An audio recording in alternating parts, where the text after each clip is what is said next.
Bonjour à tous, on commence ce tour de la presse sportive par les suites du PSGOM d'il y a 10 jours qui continue de laisser des traces.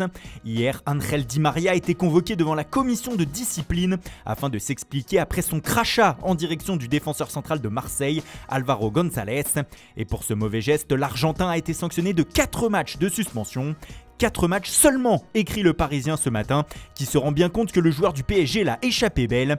La sanction requise dans ce genre de cas est normalement de minimum 6 matchs.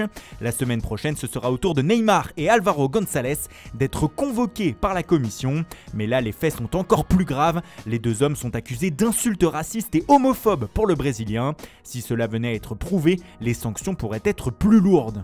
Place au terrain maintenant, où ça jouait en Angleterre hier soir. Chelsea notamment accueillait Barnsley lors du 3e tour de la Carabao Cup. Et les Blues n'ont pas fait de détails, victoire 6-0. Un homme s'est mis en évidence, c'est Kai Havertz, la pépite allemande achetée au Bayer Leverkusen cet été. Ce dernier a inscrit un triplé, ouvrant son compteur but avec le club londonien et s'affichant en une de plusieurs journaux anglais ce matin. Le Daily Telegraph par exemple, le Guardian aussi est sous le charme de l'électrique Kai Havertz qui a qualifié Chelsea. On retrouve aussi l'allemand en une du Times ou encore du Daily Mirror qui revient plus généralement sur les cartons réalisés par les clubs de Première Ligue hier soir. Chelsea en a donc passé 6, Everton l'a emporté 5-2 contre Fleetwood alors que Newcastle en a collé 7 à la malheureuse équipe de Morecambe. Hier soir également, c'est enfin tombé, Luis Suárez n'est plus un joueur du FC Barcelone. Le club catalan a annoncé hier sur les réseaux sociaux qu'un accord avait été trouvé avec l'Atlético de Madrid pour le transfert de son attaquant.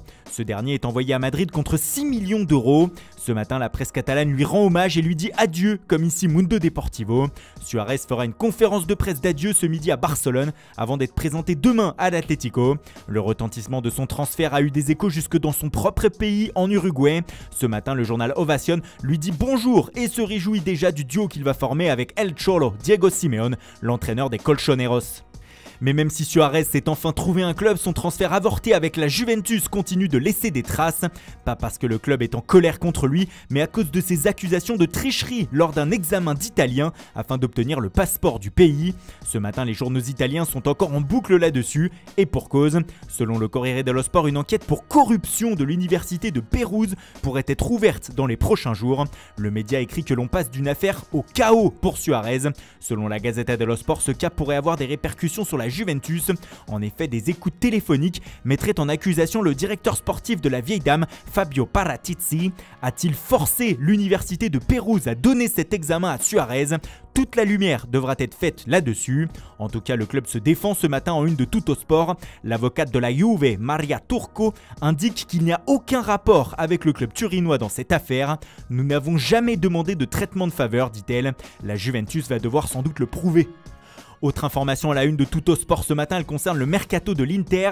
Selon le média, le coach des Lombards, Antonio Conte, ne lâche toujours pas ses dirigeants d'une semelle pour faire venir N'Golo Kanté. Il serait même insatiable sur ce cas selon le quotidien. Il veut le champion du monde français et semble prêt à tout pour l'obtenir. Selon le Quotidiano Sportivo, les interistes seraient même prêts à mettre leur défenseur central Milian Skriniar dans la balance afin de faire craquer Chelsea.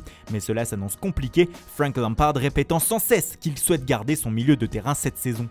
Et on termine toujours en Italie avec une autre information mercato qui nous vient de l'édition romaine du Corriere dello Sport. Selon le média, la Lazio pourrait être une porte de sortie possible pour le milieu offensif du Paris Saint-Germain, Julian Draxler. Le club parisien serait évidemment d'accord pour le vendre, lui qui cherche à s'en débarrasser. Mais l'obstacle principal du club italien dans ce dossier, c'est le salaire de l'Allemand qui est très élevé, ce qui pourrait faire capoter l'idée. D'autant que ce matin, dans son dossier spécial transfert, le journal L'Équipe indique que Draxler se sent toujours bien à Paris et voudrait rester jusqu'à la fin de son contrat. Le média français indique aussi que ça va enfin bouger au sein de 3 clubs.